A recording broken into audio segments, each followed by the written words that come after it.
The letter trembles in Eliza Morgan's hands as she reads the familiar name signed at the bottom. 5 years is a long time, but not long enough to forget the people who had driven her and her son away from their home. She sets the letter down on her kitchen counter and presses both palms flat against the cool marble surface, studying herself. The irony is almost too perfect. The Hendersons, the Blakes, and the Rylas, the very neighbors who had complained about her disruptive, autistic son and petitioned against the therapy garden she'd built for him, now want her to buy back her old house because they can't stand their new neighbor's motorcycle repair shop. Karma, Eliza whispers to herself, a small, bitter smile playing at her lips. She remembers the day she'd decided to leave, how she'd sat in her car in the driveway for nearly an hour, silent tears streaming down her face as she struggled to accept that the home she'd lovingly renovated for her son was no longer a safe haven for either of them. She had poured everything into that house, her savings, her energy, her hopes for Oliver's future. The garden had been the crowning achievement, a carefully designed sanctuary where her son could find calm amidst the sensory chaos that often overwhelmed him. Eliza picks up her phone and dials her sister's number. "Kate," she says when her sister answers, "You're not going to believe this." As she explains the situation, Eliza finds herself pacing around her kitchen, the familiar nervous energy returning despite the years that have passed. Kate's indignation is immediate and fierce. "They have got to be kidding," she exclaims. "After everything they put you and Oliver through? The absolute nerve of these people." Eliza feels a surge of gratitude for her sister's unwavering support. Kate had been the one to help her pack up the house in a rush, to hold her when she broke down over leaving the garden behind, to help her find this new place where they could start fresh. "What are you going to do?" Kate asks, her voice softening. "Tell them to go to hell?" Eliza pauses, looking out her kitchen window at the expansive backyard where Oliver's new therapy garden flourishes. "I don't know yet," she admits. "Part of me wants to ignore them completely. But another part wants to rub their noses in it." Kate finishes for her. "Maybe," Eliza says, surprising herself with the admission. "Is that terrible of me? After what they did?" "I'd say it's remarkably restrained," Kate replies. "Whatever you decide, I'm behind you 100%. After hanging up, Eliza moves through her current home with purpose, a mug of tea warming her hands as she gazes out at the backyard. The therapy garden here is 3 times the size of the one she had to abandon 5 years ago. Raised beds of lavender, rosemary, and chamomile create a sensory haven for her son, who has thrived since they moved here. The wind chimes, 5 different sets, each creating a unique tone that soothes Oliver's auditory sensitivities, sway gently in the March breeze. The water feature bubbles peacefully, the sound a constant, comforting presence that grounds Oliver when he feels untethered by overwhelming sensory input. She watches him through the window as he methodically waters each plant, his movements precise and controlled. At 14, he's grown tall and lanky, his dark hair perpetually falling into eyes that are the same warm brown as hers. But the garden still centers him just as it did when he was 9. She remembers the countless nights she spent researching how to create the perfect sensory garden for him after his diagnosis, how she'd saved for months to build those first raised beds. The hours she'd spent selecting plants not for their beauty, but for their therapeutic properties. She remembers Oliver's face the first time he stepped into the completed garden, how his perpetually tense shoulders had relaxed, how his breathing had steadied, how he'd looked up at her with such wonder and said, "It's quiet here, Mom." Inside my head, it's quiet. And she remembers how quickly her neighbors had turned against them. It had started with a particularly difficult weekend. Oliver had been struggling with changes at school, a substitute teacher, a fire drill that had sent his sensory processing into overdrive, a lunch period rescheduled due to standardized testing. By Saturday morning, he was already on edge, his regulatory systems taxed beyond their limits. Eliza had tried everything in their carefully established routine to help him stay balanced, but when the Hendersons had decided to host an impromptu afternoon barbecue, complete with blaring music and the shrieks of excited children, it had been too much. Oliver's meltdown had been severe, even by their standards. His screams had pierced the afternoon air as he'd rocked back and forth on the patio, overwhelmed by sensory input he couldn't process, couldn't escape. Eliza had managed to get him to the garden eventually, where the familiar scents and sounds had gradually soothed him, but the damage to their neighborhood relationships had been done. Barbara Henderson had been the first to complain. With her perfectly highlighted blonde hair and perpetual Pilates-toned body, she had knocked on Eliza's door just days after Oliver's meltdown, her smile tight and insincere. "We're concerned about the noise," she had said, as if Oliver's distress was a choice, as if Eliza wasn't already doing everything humanly possible to help her son. "The Blakes couldn't even enjoy their backyard last weekend, and my own children were frightened. Surely there's something more you could be doing." The criticism had been delivered with a veneer of concern that did nothing to mask the judgment underneath. James Blake had been next, marching over with a petition already half filled with signatures, demanding that Eliza remove the unsightly raised garden beds that were bringing down property values. He had stood on her porch, this man whose children Oliver had once played with before his autism became too much for playdates, and had the audacity to suggest that if she couldn't afford proper landscaping, perhaps she should consider a more suitable neighborhood. The implication had been clear. Oliver's needs were an inconvenience, a disruption to their perfect suburban existence. And then Mary Riley, who Eliza had actually considered a friend, had cornered her in the grocery store to suggest that maybe a more specialized living situation might be better for everyone. Mary, who had brought casseroles when Oliver was first diagnosed, who had listened to Eliza's fears and hopes, had betrayed her with stunning casualness. "There are wonderful group homes these days," she had said, as if suggesting a vacation resort rather than suggesting that Eliza institutionalize her 9-year-old son. And really, it might be better for Oliver too. More structure, you know. The betrayal had cut deep, but it was the neighborhood association's formal complaint, citing undue disturbance and aesthetic concerns, that had finally broken her. With Oliver's needs always her priority, she had quietly listed the house, sold it at a $30,000 loss, and moved to a more accepting community 20 miles away. She hadn't said goodbye to any of her neighbors. She'd simply left, swallowing her anger and heartbreak for Oliver's sake, focusing on creating a new, safer life for both of them. Eliza sips her tea and considers the letter again. According to Kate, who still lives nearby and keeps tabs on the old neighborhood, the man who bought the house next to Eliza's old place had converted his entire garage into a motorcycle repair shop. The noise is apparently constant, with engines revving at all hours and rough-looking clientele coming and going. Property values have dropped, and the neighborhood association has been powerless to stop him, his businesses, surprisingly, within zoning regulations. The Johnsons, who had bought Eliza's house, are now moving to Florida, and the house has been on the market for months with no serious offers. Eliza feels a laugh bubble up inside her, one that's equal parts bitter and satisfied. The universe does have a sense of humor after all. She imagines Barbara Henderson's face every time a motorcycle engine roars to life, James Blake's frustration as potential buyers walk away from his overpriced listing, Mary Riley's dismay as her pristine neighborhood becomes home to leather-clad bikers. The thought brings her a shameful amount of pleasure. "Mom?"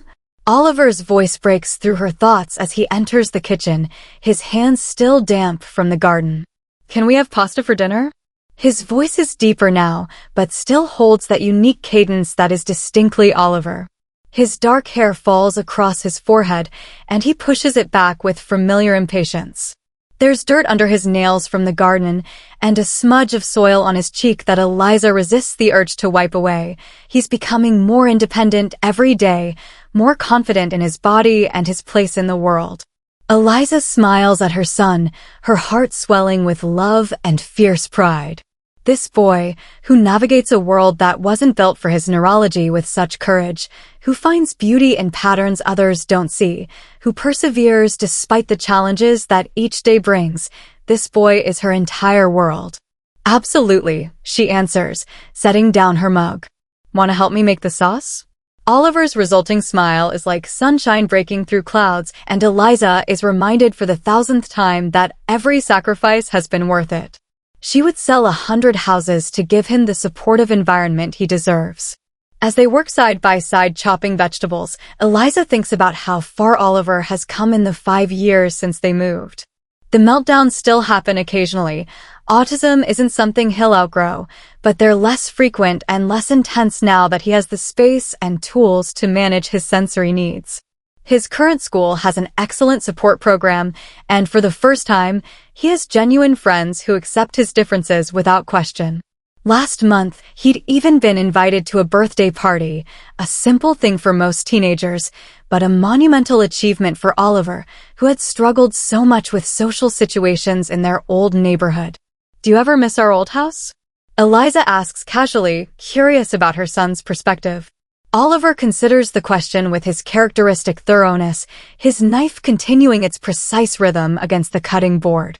"I miss the big oak tree," he says finally, "and the way the sunlight came through my bedroom window in the morning. But I don't miss how it felt there." "How did it feel?" Eliza asks, her voice gentle. "Like I was always doing something wrong," Oliver replies, his honesty striking Eliza like a physical blow. "Like I had to be quiet and still all the time, or people would be mad." He looks up at her, his eyes serious. "I don't feel like that here." Eliza swallows past the lump in her throat. "I'm glad," she manages to say. "I want home to feel safe for you." Oliver nods, satisfied with this exchange, and returns his attention to the vegetables. Eliza watches him for a moment, marveling at his insight, his resilience. He deserves so much better than what their old neighborhood had offered. As they continue preparing dinner, Eliza decides to respond to the letter. Not because she has any intention of moving back, their life here is everything they need, but because after 5 years of silence, she deserves to have her say. The drive to her old neighborhood feels surreal, like stepping back in time. Eliza hadn't planned to visit in person, but after drafting and discarding a dozen different responses to the letter, she realized that some things need to be said face to face. Oliver is spending the day with his Uncle David, who has been a steadfast support since they moved closer to him. David had been the one to help Eliza research schools in the area, to connect her with local autism support groups, to roll up his sleeves and help build the new, improved therapy garden. Unlike her former neighbors, David had taken the time to understand Oliver's needs, to see the beauty in his nephew's unique way of experiencing the world. The familiar streets make Eliza's stomach clench with anxiety, memories flooding back with each turn. She remembers walking these sidewalks with Oliver, how she'd hold his hand tightly when he became overwhelmed by the sensory input of the outside world, how she'd learned to carry noise-canceling headphones and his favorite smooth stone everywhere they went. She remembers, too, the stares from neighbors, the whispers that would follow them, the playdates that were mysteriously canceled after Oliver had a difficult day. The old neighborhood looks exactly as she remembers: manicured lawns, tasteful facades, an artificial perfection that had once seemed desirable but now feels sterile and unwelcoming. She drives slowly, noting the familiar landmarks, the park where Oliver had loved to swing for hours, finding comfort in the repetitive motion, the corner store where the cashier had once asked her to leave because Oliver's stimming was disturbing other customers, the elementary school that had suggested Oliver might be better served elsewhere after his diagnosis. As she pulls up to her old house, Eliza is struck by how small it looks now. The front yard is well-maintained but impersonal, nothing like the vibrant space she had created. The therapy garden in the backyard had been her labor of love, designed specifically to help Oliver regulate his sensory experiences. There had been tall grasses that would rustle soothingly in the breeze, wind chimes that created gentle, predictable sounds, and a water feature whose steady babble could calm Oliver during his most challenging moments. All of that is gone now, replaced by a standard patio and neatly trimmed lawn. The loss still stings, even after all this time. Eliza parks across the street and takes a deep breath. She's not here to reminisce. She's here to close this chapter once and for all. The cacophony from next door is impossible to miss. Even from inside her car, Eliza can hear the roar of motorcycle engines and the clang of metal on metal. A group of men in leather vests stand in the driveway, smoking and laughing as they admire a gleaming Harley. The garage door is open, revealing a workspace filled with motorcycles in various states of repair. Eliza allows herself a small, satisfied smile before stepping out of the car. The contrast between these rough-edged bikers and the uptight neighbors who had driven her away couldn't be more perfect. She's wearing her best outfit, a sleek blazer over dark jeans, her chestnut hair falling in soft waves around her shoulders. She doesn't need to dress to impress these people, but there's power in knowing she looks successful, put together, strong. The woman who left this neighborhood was broken and defeated. The woman returning is anything but. As she walks toward Barbara Henderson's house, the return address on the letter, she feels curious eyes tracking her movement. A few faces peer out from windows, and one man pauses while mowing his lawn to stare openly. Eliza keeps her chin high and her pace steady. Barbara answers the door before Eliza can even knock, clearly having watched her approach. Eliza, oh my goodness, I can't believe you actually came. Her voice is high and brittle with forced enthusiasm, her smile not quite reaching her eyes. She looks older, Eliza notes with detached interest, fine lines around her eyes and mouth that weren't there 5 years ago. Stress will do that to a person. Please, come in. I've already called James and Mary. They'll be over in just a minute. We have so much to discuss. Eliza follows Barbara into the immaculate living room, noting how nothing seems to have changed. The same beige furniture, the same bland artwork, the same carefully curated family photos showing the perfect Henderson family with their perfect non-autistic children. Barbara gestures for Eliza to sit, which she does, perching on the edge of an uncomfortable armchair. Can I get you anything? Water? Coffee? Barbara asks, hovering anxiously. No, thank you, Eliza replies, her voice cool and composed. I can't stay long. Oliver is waiting for me. The mention of her son's name causes a flicker of discomfort to cross Barbara's face, and Eliza feels a sharp stab of satisfaction. Let her be uncomfortable. Let them all remember exactly why Eliza left. The doorbell rings, and soon James Blake and Mary Riley are ushered into the living room. James looks exactly the same, tall, broad-shouldered, with the confident bearing of someone who's never had to question his place in the world. He extends a hand to Eliza, which she shakes briefly, noting his firm grip, his assumption of authority. Mary, on the other hand, seems diminished somehow, her former vibrancy dulled. She's lost weight, her clothes hanging loosely on her frame, dark circles under her eyes suggesting sleepless nights. She can barely meet Eliza's eyes as she murmurs a greeting. Thank you all for coming. Barbara begins once everyone is seated, as if this is her meeting, as if she has any right to control this narrative. As you know, we've been having some issues with a new neighbor. On cue, a particularly loud engine revs next door, causing Barbara to wince. Mr. Delaney has turned his property into a motorcycle repair shop, and it's become impossible to live with the noise. We've tried everything, talking to him, calling the police, filing complaints with the city, but apparently, he's not breaking any zoning laws. Barbara's voice grows increasingly strained. Our property values have tanked.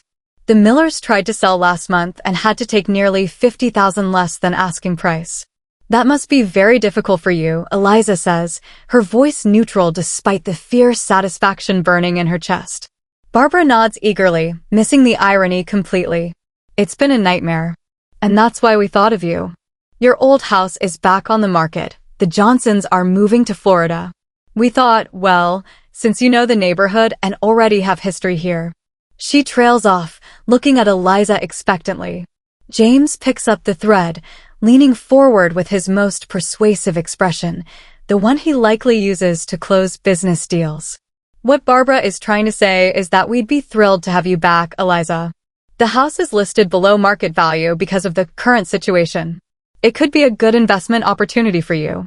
Eliza lets the words hang in the air for a moment, studying each of their faces. They're so transparent in their desperation, so obvious in their sudden appreciation for her as a neighbor now that they have something worse to contend with. "Let me make sure I understand," Eliza says finally, her voice soft but clear. "5 years ago, you all signed a petition to force me to remove a therapy garden that was helping my autistic son cope with his sensory processing disorder. You complained about his meltdowns to the neighborhood association. You made us feel unwelcome and unsafe in our own home."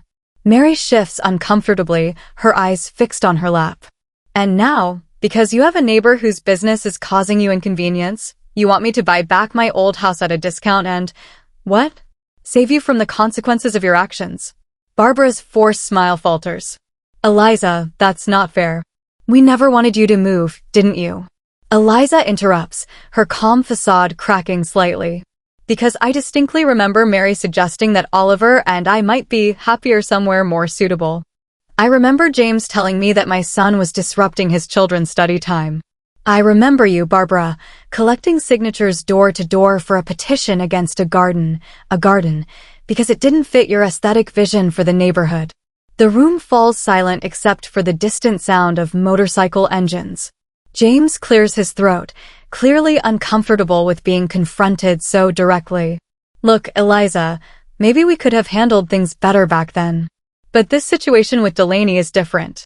It's affecting everyone's quality of life, not to mention our investments." Eliza feels a surge of anger at his continued obtuseness. "Do you think Oliver's meltdowns were somehow choice? Do you think I enjoyed watching my 9-year-old son struggle to process the world around him? That garden was his safe space, his therapy, his way of coping, and you all decided it was an eyesore." James has the decency to look abashed, but Barbara jumps in, defensive. "We were just trying to maintain neighborhood standards. You have to understand, the raised beds, the wind chimes, it was all so unusual." Eliza stares at her, incredulous. "Unusual? My son is unusual, Barbara. He experiences the world differently than you do. Those unusual elements were specifically designed to help him function in a world that can be overwhelming and hostile to people like him. And instead of trying to understand, instead of showing an ounce of compassion, you chose to drive us out." Mary finally speaks up, her voice barely above a whisper. "I'm sorry, Eliza. I really am. I didn't understand then, but I've learned a lot since you left.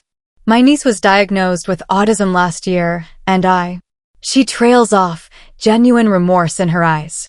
"It doesn't matter now. We can't change the past." Eliza studies Mary, noting the sincerity in her expression, the way her hands twist nervously in her lap. Of the three, Mary had hurt her the most because there had been real friendship there before Oliver's diagnosis had revealed the limits of that friendship. "You're right," Eliza agrees, some of her anger softening at Mary's sincerity. "We can't change the past. But we can learn from it." "Exactly," Barbara jumps in, sensing an opening. "And we have learned. We'd be so much more understanding now. The neighborhood has changed too. There's a family down the street with a child who has ADHD, and no one minds at all." Eliza raises an eyebrow at the comparison, at the implication that her son's autism was just a more extreme version of ADHD, at the suggestion that their tolerance extends only to disabilities that don't inconvenience them too much. "Oliver and I have built a new life in a community that accepts him exactly as he is," she says instead of pointing out the flaws in Barbara's reasoning. "We have a therapy garden 3 times the size of the one we had here, and guess what?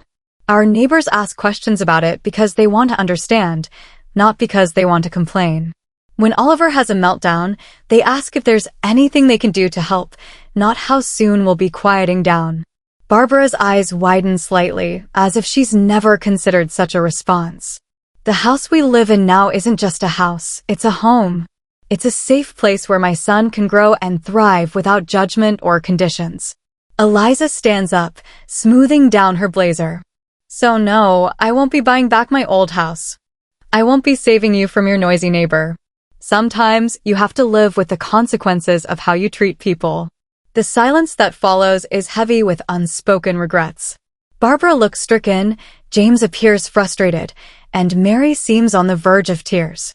Eliza feels no satisfaction in their discomfort, only a weary sort of peace. She's said what she came to say. She's closed this chapter. As she moves toward the door, Mary suddenly speaks up. He's doing well, then? Oliver? There's genuine concern in her voice, a tentative reaching out. Eliza pauses, then turns back with a small, real smile. He's doing wonderfully. He's in 8th grade now, in a school with excellent support services. He still loves his garden. He still has meltdowns sometimes, but they're less frequent because he has the tools and space he needs to self-regulate. Mary nods, a tear slipping down her cheek. I'm glad, she says simply. I think about him sometimes, wonder how he's doing. I wish. She doesn't finish the thought, but Eliza understands. Wishes are complicated things, filled with regret and hope in equal measure. For the first time since entering this house, Eliza feels something other than anger or vindication. She feels pity. These people, so concerned with property values and appearances, have missed out on knowing an extraordinary child. They've missed the opportunity to create a community based on compassion rather than conformity. They've chosen the comfort of sameness over the richness of diversity, and their lives are smaller for it. I hope you find a solution to your problem, Eliza says as she reaches the door, meaning it sincerely despite everything. And I hope whoever moves into my old house will be treated with more understanding than we were.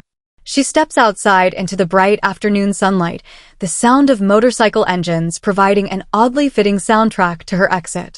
As she walks to her car, she notices a man in the yard next door, wiping his hands on a rag. He's tall and burly with tattooed arms, his long hair pulled back in a ponytail. When he sees her looking, he raises a hand in greeting, and Eliza finds herself waving back. There's something honest about him, something real in a neighborhood built on pretense. On impulse, she changes direction and walks toward him. You must be Mr. Delaney, she says, extending her hand. He shakes it, his grip firm but gentle. Mike, he corrects her with a smile that transforms his rugged face. And you are? Eliza Morgan. I used to live next door. She gestures toward her old house. Understanding dawns in his eyes. One of the neighbors who got run out by the welcoming committee, he says, his tone wry. I've heard about a few of you. Eliza laughs, surprised by his insight. Something like that, she admits. Though in my case, it was my son they had a problem with. He's autistic, and apparently his therapy garden and occasional meltdowns were lowering property values. Mike's expression darkens. That sounds about right. They've been trying to get rid of me since day one. Something about my business being unsuitable for the neighborhood aesthetic. He gestures toward the motorcycles in his driveway. These are vintage bikes. I restore them. It's art as far as I'm concerned, but they act like I'm running a chop shop. Eliza studies the motorcycles with new interest, noting the gleaming chrome, the lovingly restored details. They are beautiful, she says honestly. Mike beams with pride. Thanks. Each one has a story, you know? History, character. Something these cookie-cutter houses could use a little more of.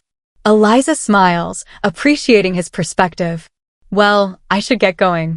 My son is waiting for me at home. Mike nods, but before she can turn away, he says, you know, I bought this place because it was the only one I could afford in a decent school district. My daughter lives with me half the time, and I wanted her to have good teachers. Never expected the neighbors to be such a challenge. The mention of his daughter softens his rough edges, revealing the devoted father beneath the intimidating exterior. The neighbors are definitely a challenge, Eliza agrees. But for what it's worth, I'm glad you're here, giving them something new to worry about. Mike laughs, a deep, genuine sound. Happy to be of service, he says with a mock salute. As Eliza walks back to her car, she feels a strange kinship with this man she's just met, this fellow outsider who refused to conform to the neighborhood's narrow expectations. The drive home feels like a victory lap. Eliza rolls down the windows, letting the spring air rush through the car, carrying away the last vestiges of bitterness she's been harboring. She thinks about Mary's apology, the only genuine moment in that entire interaction. People can change, can learn, can grow. It gives her hope. She thinks about Mike Delaney, finding his own way to stand his ground in a neighborhood that wants to reject him. There's courage in that, a different kind than hers, but no less valid. And she thinks about Oliver, waiting for her at home, in the place where they both belong. When she pulls into her driveway, she sits for a moment, taking in the sight of her home. It's not as large or as expensive as her old house, but it's filled with love and acceptance. The front yard is an explosion of colorful native plants, nothing like the manicured lawns of her former neighborhood. Wind chimes hang from the porch, creating gentle music in the breeze. This is where she and Oliver belong. David's car is in the driveway, which means he's brought Oliver home already. As if on cue, the front door opens and Oliver peers out, his face lighting up when he sees her. "Mom, Uncle David and I made cookies. Come see." Eliza feels her heart swell as she gets out of the car, her son's excitement the perfect antidote to the day's emotional toll. Inside, the house smells of chocolate and vanilla. David is cleaning up in the kitchen, his familiar presence a comfort after the tension of the day. "How did it go?" he asks quietly as Oliver proudly displays a plate of somewhat misshapen but undoubtedly delicious cookies. "It went exactly as it needed to," Eliza replies, accepting a cookie from her son with appropriate enthusiasm. "I said what I needed to say, and now it's done." David nods, understanding in his eyes. He's been there through everything: the diagnosis, the move, the rebuilding of their lives. "I'm proud of you, Liz," he says simply. Eliza smiles, feeling the truth of it settle in her chest. She is proud of herself too, proud of the mother she's become, the advocate, the fighter. "Oliver, why don't you show me what's new in the garden?" she suggests, and her son's face lights up with excitement. "I planted the new lavender today, and the salvia is starting to bloom. Come see." Hand in hand, they walk out to their garden, this healing space they've created together. It's flourishing in the late afternoon light, a living testament to resilience and growth. The raised beds are bursting with herbs and flowers, carefully selected for their sensory properties.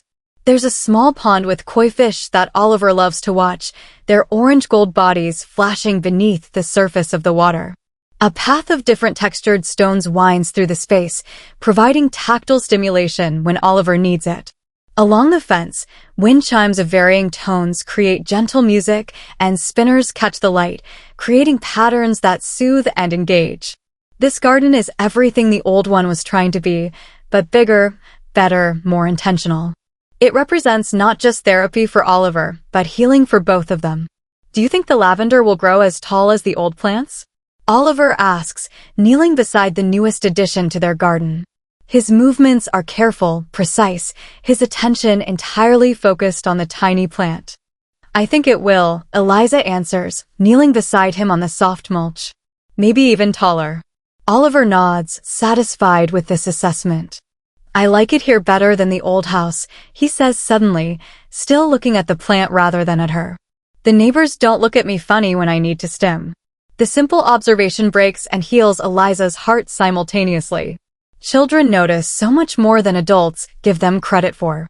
"I like it better here too," she tells him honestly. "I'm sorry they made you feel that way." Oliver shrugs, pragmatic in the way that has always amazed her. "It's okay. We found better people." Out of the mouths of babes, Eliza thinks with a smile. Yes, they had found better people, a better community, a better life.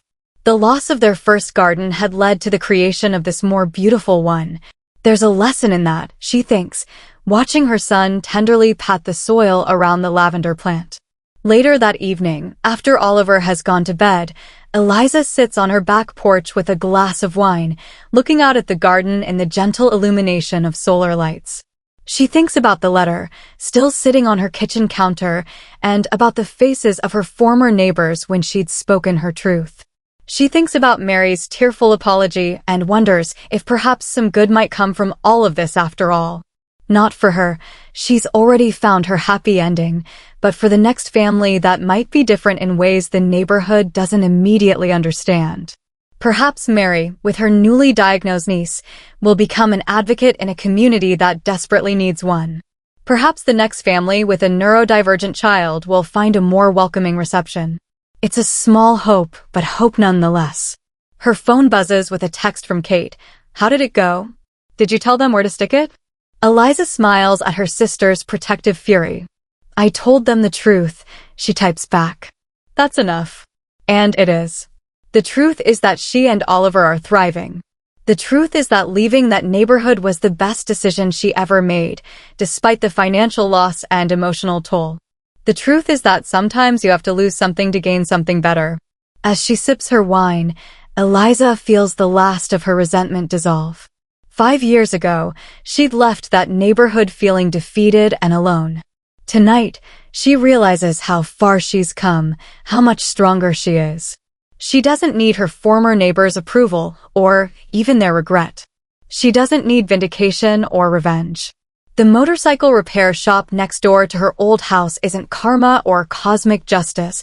It's just life continuing on, bringing changes both wanted and unwanted. The neighbors will adapt, just as she and Oliver had to adapt. Maybe they'll even learn something from the experience. Eliza sets down her wine glass and looks up at the stars, bright and clear in the night sky. Tomorrow, she'll wake up in this house that has become a true home. She'll watch Oliver tend to his garden before school. She'll go to work at the Special Education Advocacy Center, where she now helps other parents navigate the challenges she once faced alone. She'll continue building a life filled with purpose and joy, a life that honors both Oliver's needs and her own strength. Life will continue, rich and full and imperfect and beautiful. And that, Eliza thinks as she heads inside to the warmth of her home, is the greatest victory of all.